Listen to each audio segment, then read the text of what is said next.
সারাদিন তো খুব মজা করে করে ঘুরলাম, এখন হচ্ছে যাওয়ার পালা। তো যাওয়ার সময় আগে আসছে, আমার টেনশন আরও বেড়ে গেছে, কারণ যাব হচ্ছে বাসে। বাসের নাম শুনলেই আমার গা গোলায় ওঠে একদম। বাসে আমি একদমই জার্নি করতে পারি না।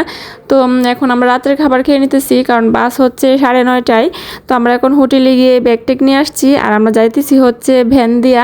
তো এখানে এই ভ্যানগুলো অনেক চলে দেখলাম, এগুলো হচ্ছে ব্যাটারি চালিত ভ্যান। তো আমরা এগুলো আর উঠি নাই। তো যাওয়ার সময় এগুলো উঠে আমরা বাস স্ট্যান্ডে যাইতেছি, ভালোই লাগে, একদম খোলামেলা গাড়ি। তবে শীত যেহেতু প্রচুর ঠান্ডা লাগে আর কি। তো আমরা এখন বাস স্ট্যান্ডে চলে আসছি, এদের বাস ছাড়তে আরো 1 ঘন্টা দেরি আছে। তো আমরা আইসা, আমাকে অঙ্কিতার বাবা ওষুধ কিনে দিছে, আমি ওষুধ খাই নিছি। ওষুধ খাইলেও আমার খারাপ লাগে। তো অঙ্কিতার পাপার কাছে তো আমি এই জন্য কত কথা শুনি, দুনিয়াতে নাকি আমি একমাত্র বাস জার্নি করতে পারি না ওর কাছে। তো আমি তো দেখি আরো অনেকেই বাস জার্নি করতে পারে না।